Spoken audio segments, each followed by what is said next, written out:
오는 19일부터 금융당국이 법령을 위반한 금융회사에 부과할 수 있는 과태료나 과징금의 최고 한도가 현 수준보다 최대 3배 인상됩니다. 솜방망이 금전제재 관행을 개선하기 위한 조치인데요.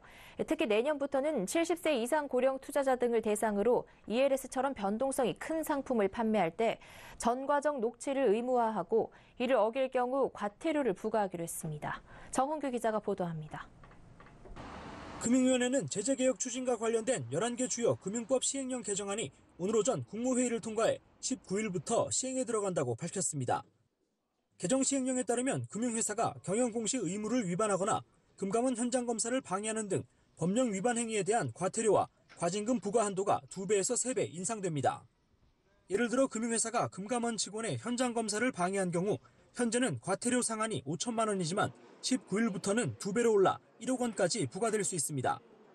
높아진 과징금 상한과 함께 산정 기준도 강화됩니다.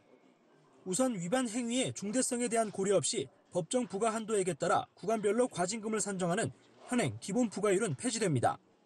대신 위반 행위의 중대성을 3단계로 나눠 사안의 경중을 고려할 수 있는 부과 기준율 방식을 도입하기로 했습니다. 이에 따라 부과 금액 역시 과징금 상한 인상폭과 비슷하게 2배에서 3배가량 오른다는 게 금융위의 설명입니다. 또 같은 위반 사항에도 업권마다 다른 과태료 기준도 형평성 있게 조정됩니다. 예를 들어 같은 경영공시 의무 위반에 현행 금융지주법은 과태료 500만 원, 보험업법은 3,500만 원으로 차이가 있는데 19일부터는 6천만 원으로 통일됩니다. 이 밖에 개정 시행령은 내년 1월부터 70세 이상 고령자 등에게 ELS 등 변동성이 높은 고위험 파생 결합증권을 판매할 때 상품 설명 등 전 과정을 녹취에 보관토록 했습니다.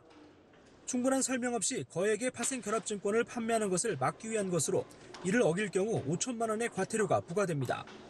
서울경제TV 정은규입니다.